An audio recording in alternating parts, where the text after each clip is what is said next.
Hello and welcome to this Romancing the Gothic talk on Carlos Ruiz Zafon and the Spanish Gothic. My name is Rosa Ortiz and I'm an independent researcher, mostly working on 19th century literature. So I hope this will be hopefully informative enough for you because I'm not a Gothic expert, but I hope you will find it interesting. So this is an overview how the talk will proceed. First, I will briefly introduce the Spanish Gothic, like very brief introduction because we don't have time for everything that happened during the history. And then I will focus mainly on the 19th, 20th century and contemporary manifestations. Then I will continue introducing the works of Zafón, first his young adult fiction, and then the quartet, The Cemetery of Forgotten Books. After the international acclaim of his novel, The Shadow of the Wind, first published in Spanish in 2001 and in English in 2004, Zafón wrote this article for The Guardian in 2010, recommending his top 10 20th century Gothic novels. The list includes works by Shirley Jackson, The Haunting of Hill House, or Pet Cemetery by Stephen King, while the list also includes lesser-known authors like the Swedish John F.B. Lindqvist. What is clear is that the Gothic, for Zafón, is mostly associated with an Anglophone tradition. It is then perhaps not entirely surprising that Zafón does not include any novels written in Spanish, since this article was published in a British newspaper, The Guardian. But this still begs the question, can we talk of a distinct Gothic tradition in Spain? Xavier Aldana Reyes situates the beginning of the Spanish Gothic in the 1780s because of the slow but gradual introduction of Gothic into Spain via translated editions as well as the cultural adaptations of its elements. So one way to describe this Gothic that arrives to Spain at this time is transnational. For example, Aldana Reyes also points out that in Spain, the Gothic will have been first experienced through acquisition of copies of some of the original novels, but also through the gradual translation of a specific text from the French translations themselves. So I believe the adjective transnational is important and describing the Gothic motifs in Zafón's works, as I will later explain in more detail.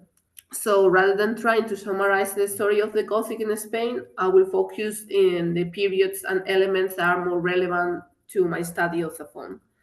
So I will start by talking about the 19th century and the 20th century, and then discuss Zafón's work.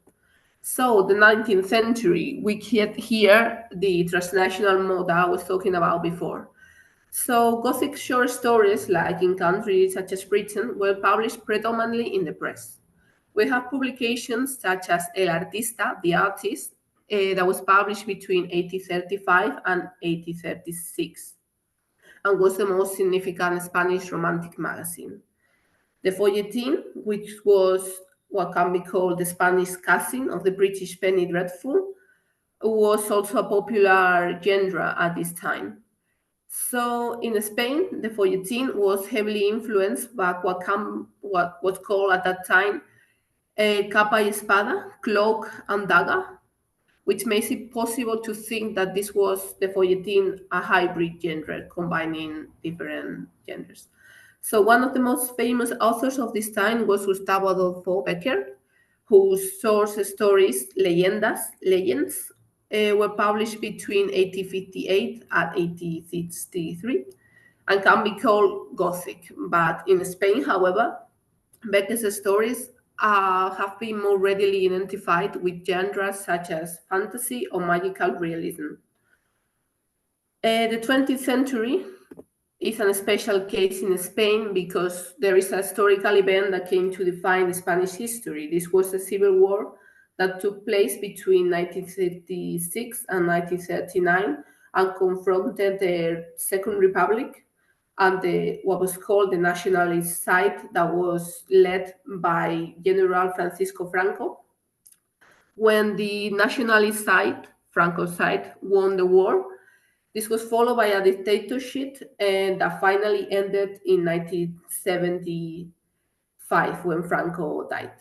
So one of the most infrastructures of this time that is connected to the production of literature was founded in 1939 and was called El Servicio Nacional de Propaganda, the National Service of Propaganda. This meant that all books, newspaper articles, and all kind of letters that wanted to be published have to be submitted to this section before, which will assess the appropriateness of the text and also have the right to censor that if they wanted.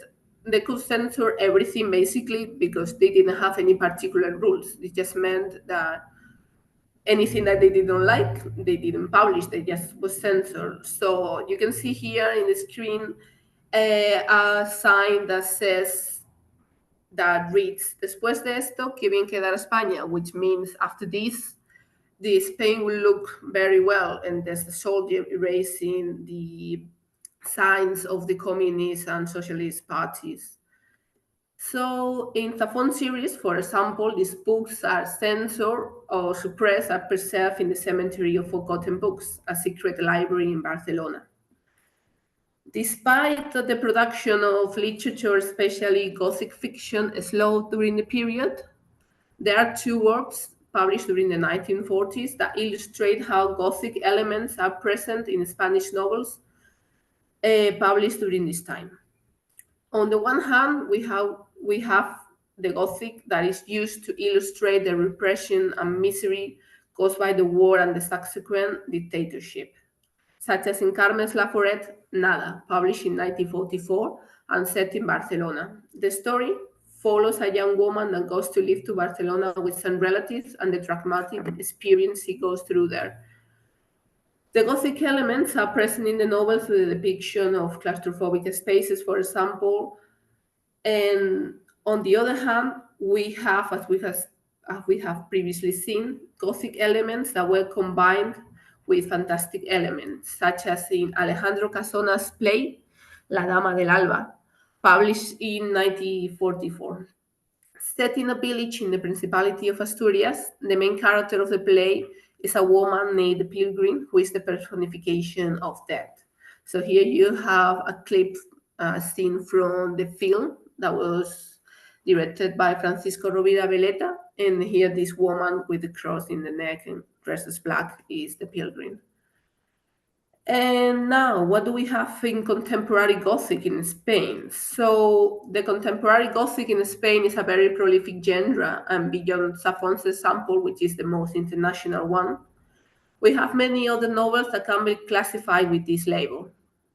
As Aldana Reyes also remarks, since the 1980s, changing critical and editorial attitudes towards non-realist and fantastic work helped desmatize the fantastic and made the Gothic more attractive to writers. Here, I would like to focus on two women writers that are writing Gothic at the moment. So one of them is Pilar Pedraza, which has been published in novels since the 1980s. And the other is Mado Martinez. So Pilar Pedraza has published many novels and they are very varied in theme. But we have novels such as El Amante Germano, The German Lover, that was published in 2019.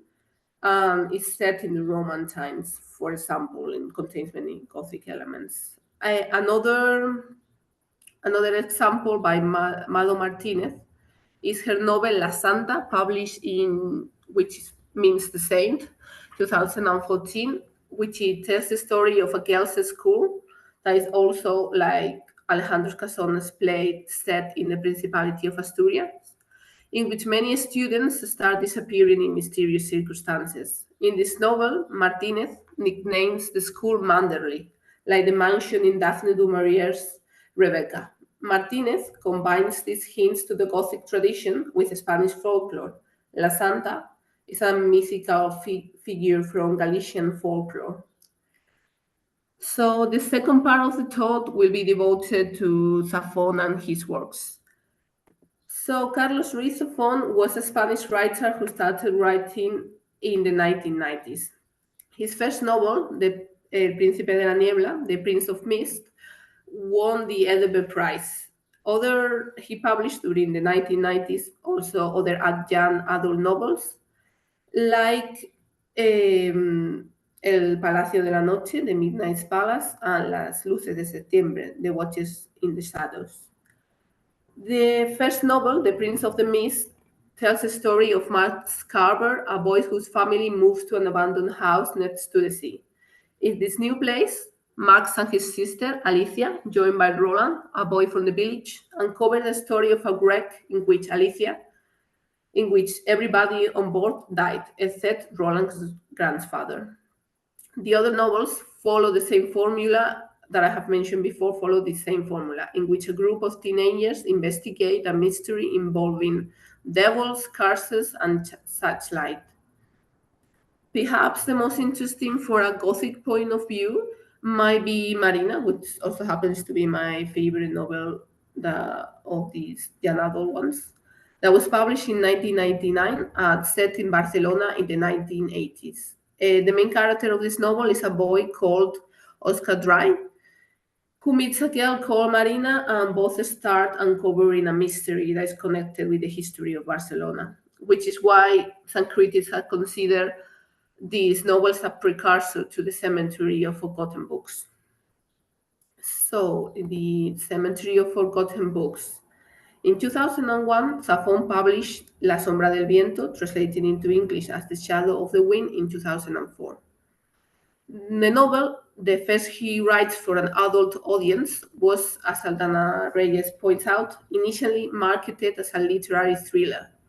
But when critics, especially the famous horror writer Stephen King, called the novel a Gothic masterpiece, the work began to be more aptly promoted in this way.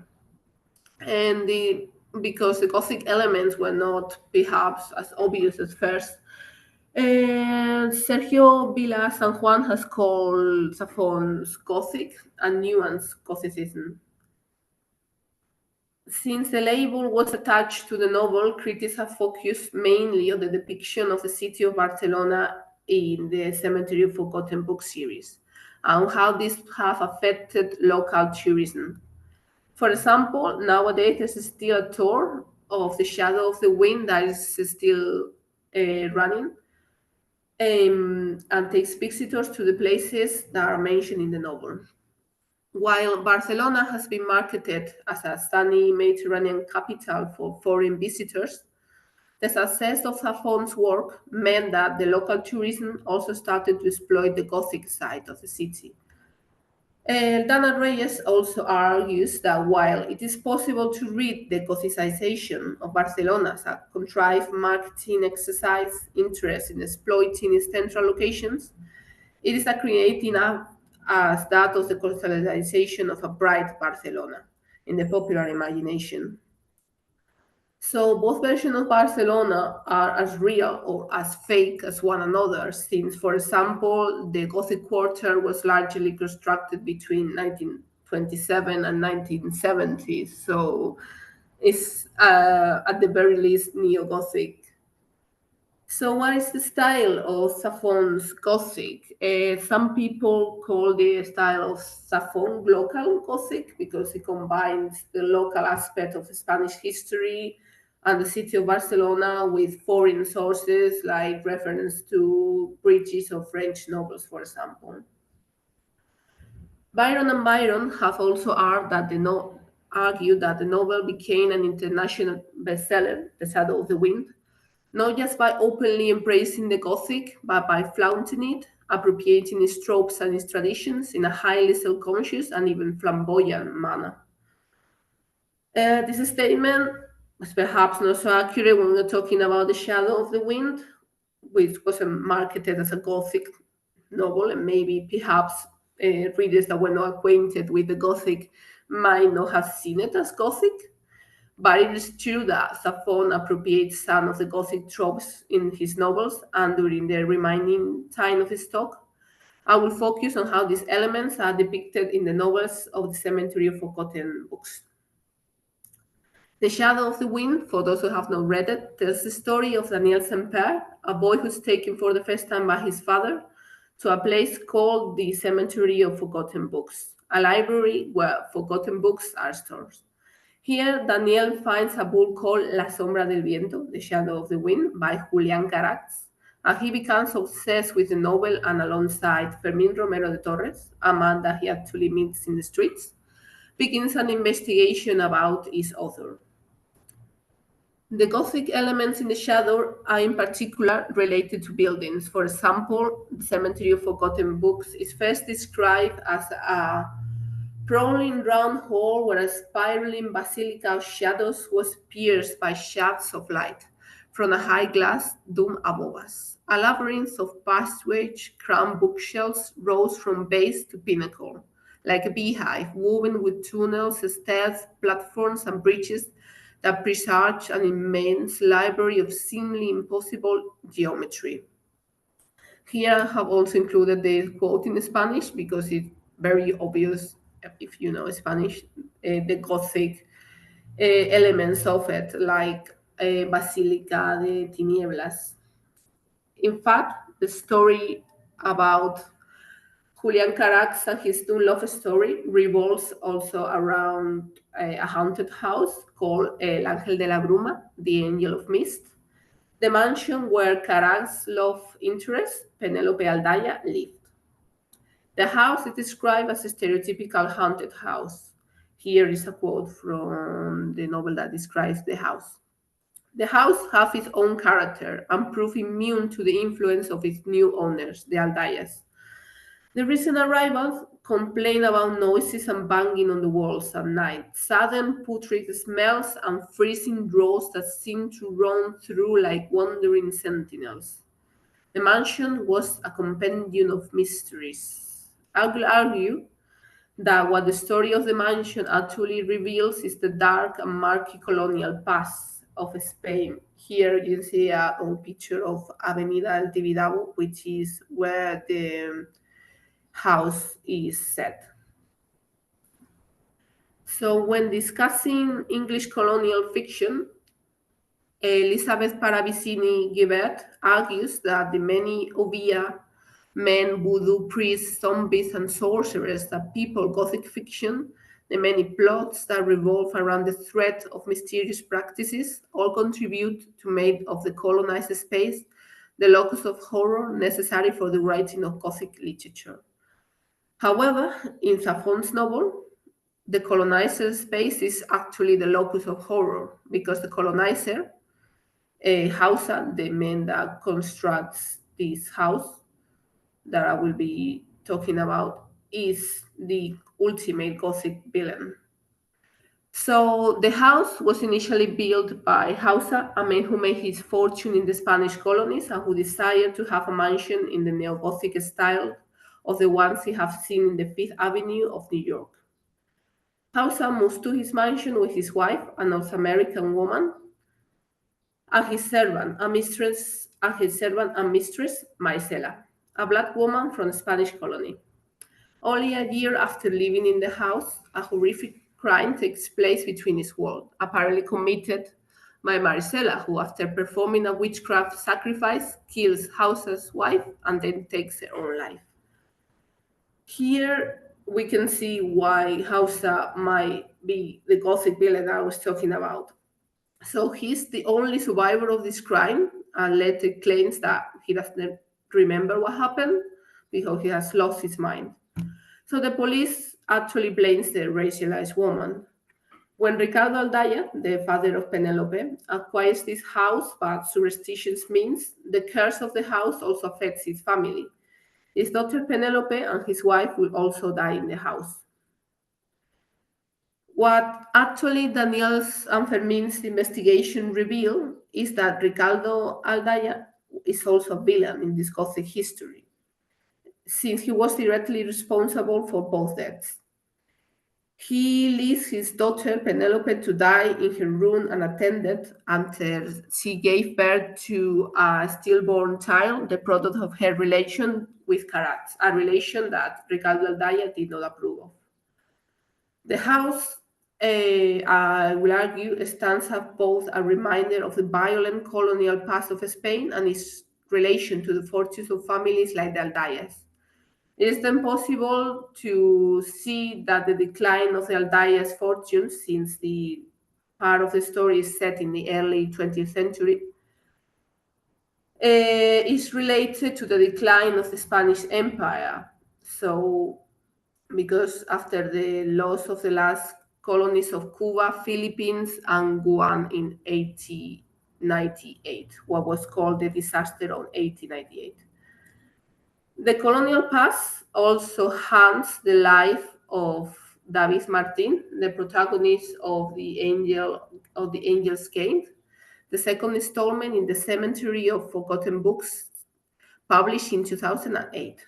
Martin's father comes back from the war in the Philippines, and I quote from the novel, a tormented and penniless man. The only thing he learned during the war was to kill other men before they killed him in the name of great and empty sounding causes that seemed more absurd and repellent the closer he came to the fighting. The Angel's Game is a novel that contains more Gothic tropes and makes abundant references to Gothic literature, especially British. In this work, Zafón makes what I have named a homage to the Gothic. The novel follows the story of David Martin, a writer of penny dreadfuls and sensational novels who dreams of becoming a serious author and famous author in his own right. Martin begins his literary career in a newspaper where he writes a serial novel entitled The Mysteries of Barcelona, loosely inspired by Barcelona y sus misterios, Barcelona and its mysteries, by Antonio Tadil, and published in 1860.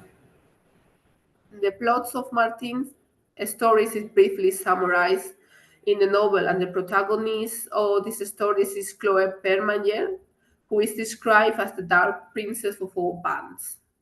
However, what is most interesting about this novel, at least for me, is not the content of Martin's story, but how Zafón turns Martin's life into a Gothic story. To do this, Zafón borrows from the tradition of the Bildungsroman, a genre popular in British literature during the 19th century, that follows the story of the protagonist from childhood into adulthood. The Bildungsroman as a genre frequently intersect with the Gothic. As an example, we have Charlotte Bronte's Jane Eyre, published in 1847. Martin's story follows the structure and is actually inspired by famous British Bildungsroman novels. As a child, Martin becomes obsessed with Great Expectations by Charles Dickens, so much so that there could not be a better one in the whole world, and he was beginning to suspect that Mr. Dickens had written it just for him. In Dickens' novel, an orphan boy, Pip, starts receiving a financial aid to fulfill his expectations of becoming a gentleman. When he gets older, Martin will also receive the help of a benefactor, Pedro Vidal, the owner of the newspaper he worked for, to get a publishing deal to write more sensational novels under the pseudonym of Ignatius B. Sanson. When Martin, in the midst of his writing frenzy, he has to write a lot of pages every month to fulfill the demands of his publishers. He received a visit from a mysterious editor called Andreas Corelli, who approached him with the idea of writing a text for a new religion in exchange for a substantial amount of money. While Martin initially rejects the offer, when his health starts to deteriorate, he accepts on the condition that Corelli will prolong his life. This deal that Martin makes resembles the one Dorian Gray does to remain youthful forever in Oscar Wilde's 1890 novel, The Picture of Dorian Gray. Through this direct and indirect reference to Bildungsroman with Gothic elements, Zafón pays homage to this genre and uses this classic text to denounce the class structures that means that Martin has to write anything to make a living, and makes a critique to a publishing industry that does not consider Martin's Gothic tales serious, between inverted commas, literature, while also contending in the concept of literary fame. that obsesses Martin so much that he's willing to lose his mental and physical health for it. In the same way that Dorian Gray is concerned with his youth and beauty in order to remain relevant in society. Zafón uses Dickens and Wilde's novel to illustrate Martin's descent into madness. From an orphan boy with great expectations to a young man who accepts a deal with the devil-like figure. Martin's fate will be revealed in the third novel of the series, The Prisoner of Heaven, published in 2011. This novel tells the story of the time Fermín Romero de Torres, a main character in The Shadow, spent in Montjuic, a military prison from 1939 to 1960. During his time there, Fermín meets David Martín, who was also taken as a prisoner there. The Prisoner, for critic Heidi Bax, stands apart in the series because, as she argues, this novel is much more specific to the case of 20th century Spain than the first two books in his series. Here, Bax refers, of course, to the Civil War and the subsequent dictatorship. Bax also describes how Zafón's Montjuic castle, that you can see here in the picture, the prison of the novel, stands as the ominous Gothic fortress on the hill, overlooking a worn-torn Barcelona, populated by dispossessed zombies deep within. The tortured prisoners of the Republican Army lie in the darkness, awaiting death. The Gothic space is usually, as Gerald Hall argues, where secrets from the past are usually hidden. What happened inside the walls of Montjuic Castle was not a secret, but citizens of Barcelona, after Franco's side won the war, and I quote from the novel, prefer not to raise their eyes to the sky so as not to see the silhouette of the prison at the top of the hill. This novel then tries to uncover the secrets from the past, since after Franco's death, both left and right-wing parties agreed on what was called a pacto del olvido, a pact of forgetting, which meant that they were meant to avoid the legacies of Franco's dictatorships and forget what happened during these times. Within the space of the prison, books also played a very important role. They can be saviors. Fermín's escape is inspired by the Count of Moncrist by Alexander Dumas, or the book that Martin writes during his time here acts as a material reminder, since he writes part of the book using his own blood, of the crimes committed during Franco's dictatorship. The last novel in the series, The Labyrinth of Spirits, was published in 2016 and is set mainly in the 1960s. Unlike in The Prisoner, the narration focuses on shedding a light onto the crimes committed during this time. The story introduces a new main character, Alicia Gris, a detective working for a secret unit of the police in charge of finding the Ministry of Culture, Mauricio Valls, who has mysteriously disappeared from his house a few weeks ago. The novel begins then following the tradition and structure of a classic detective fiction, such as Arthur Conan Doyle's Sherlock Holmes. Alicia is an odd character with a traumatic past and an addiction to drugs who is capable of resolving the most difficult cases. So her character is partly inspired by the character of Sherlock Holmes, but she's also the embodiment of the femme fatale of Martin's stories. Is described as a vampiress, for example, by many other characters. Alongside her is Captain Vargas, her Dr. Watson, who works for the police and is given the task of supervising the case. Through this case, Zafón connects the different plots and characters of the previous novels. Mauricio Valls was actually the director of the Montjuic prison during the time Fermín and Martín were imprisoned there. And this story reveals the connection between them and the family of Daniel Semper. The novel uses Gothic conventions to reveal the corruption of the dictatorship, but also to show a darker side of the story of Barcelona. One of the cases, the real cases that is mentioned in the novel, is the case of La Vampira de la Calle Poniente, the vampiress of the Poniente Street. A real case that took place in the early 20th century when a working class woman was accused of kidnapping children, and the police apparently also found what looked like human remains in her house, mainly bones and blood. Later, it was found out that this was actually no, maybe not for children, it might have been collected for cemeteries. What was true is that she had kidnapped one girl. Zafon's mention of this story complicates the version that he was like a vampirist, a person who was collecting human remains from children, and points out that this might be a case just of blaming a poor working class woman.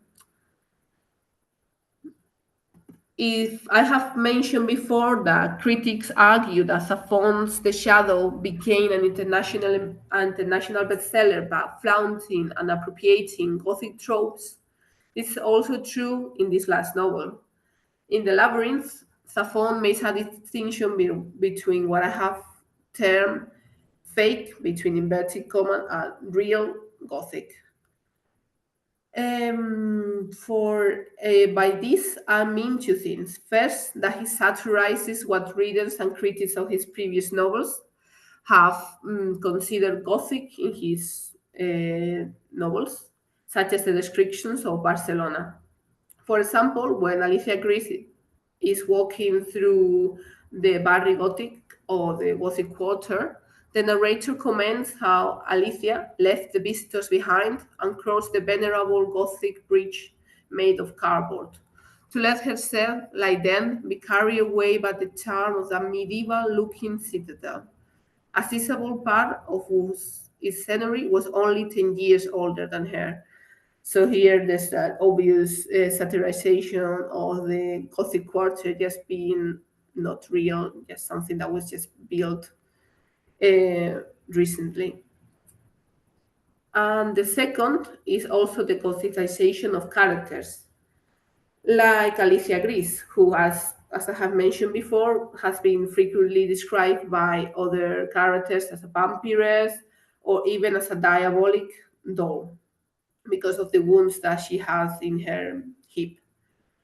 This is the consequence actually of the traumatic past and the wounds that were inflicted by the bombs during the Civil War. Apart from this Gothicization of characters, Zafón also Gothicized classical literature to make social commentaries on the crimes committed by Franco's regime.